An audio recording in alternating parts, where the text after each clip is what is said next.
Merab beat Sugar Sean O'Malley to defend his title at UFC 316. I'm going to talk about it, I'm going to break the fight down. So I did make a fight prediction video where I did say that I thought Merab would win, but I didn't quite know how he was going to win. I thought it'd be more on points. I know he was looking to try and finish his opponent, because that's one criticise he does get. He's not necessarily a finisher. He always takes it into deep waters and takes it to the judges, and normally wins unanimously.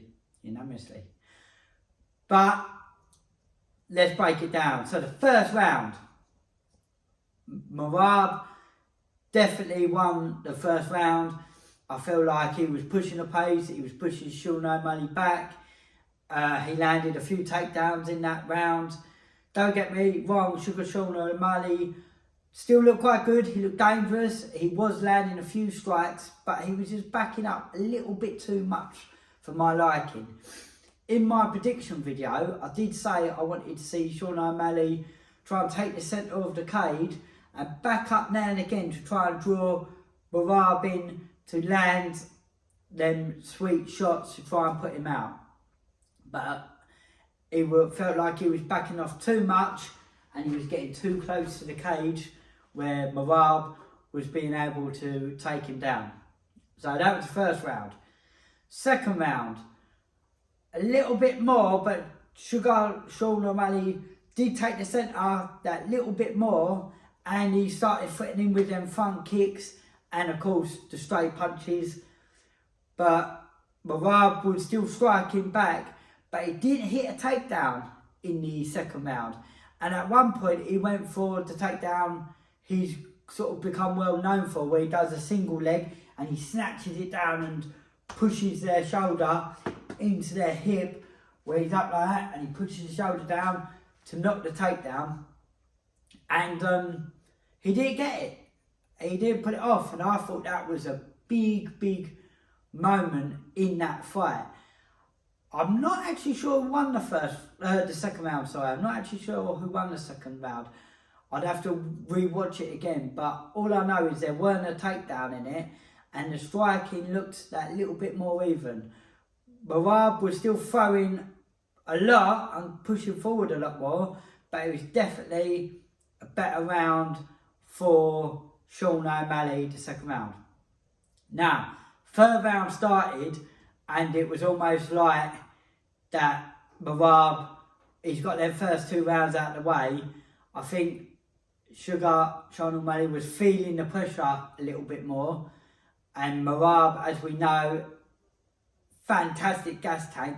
He seemed to just click it into another gear, and he went and he worked hard for that takedown. And at one point, he had Sean O'Malley up over his shoulder and he slammed it down and ended up getting a top position. Like I said in the previous video, the prediction video, the longer Merab is on top, the less chance of Sean O'Malley has to get that knockout. Now, what should he have been doing from the bottom? So he's either got to work to try and get up, or he's got to try and work submissions. Now, a lot of the commentators, even Joe Rogan, was saying that he shouldn't be looking necessarily to try and submit Merab. It's going to be too hard. He's got to try and get back to his feet. And this is where Merab managed to land his submission. So I'm going to take you over to the grappling dummy and show you what happened.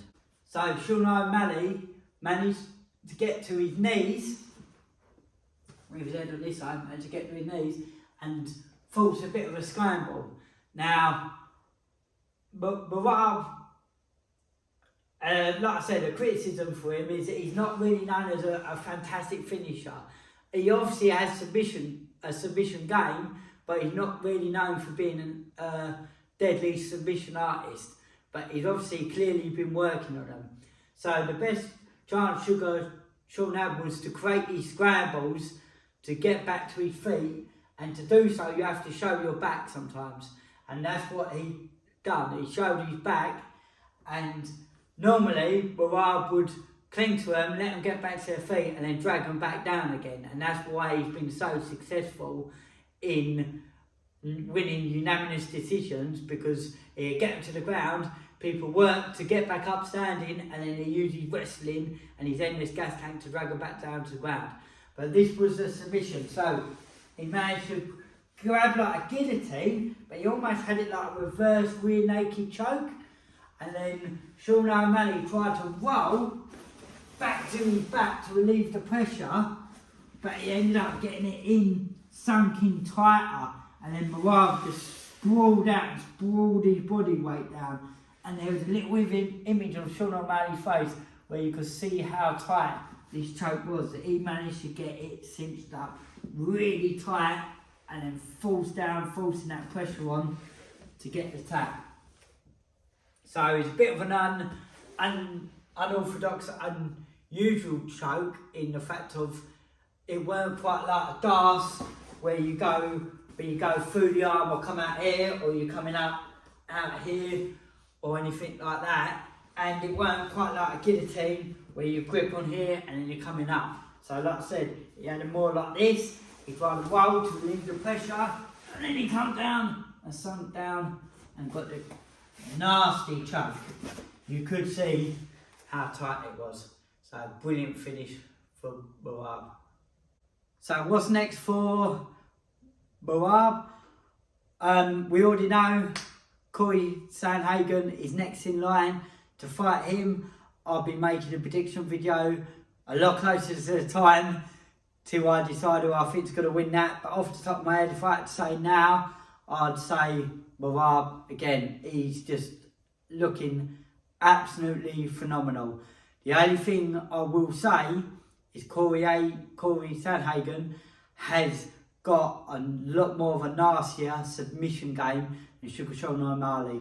So it could be interesting to see if it does go to the ground, could he end up pulling off a submission against Merab.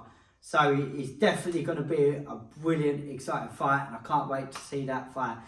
As for Sean O'Malley, I don't think this is, obviously, it's not going to be the last time we're going to see him. Who should he fight next? I don't know. There's a lot of tough, good matchups out there for him to fight. Let me know in the comment section, who do you think he should fight, or who would you like to see Sean O'Malley fight next for his comeback?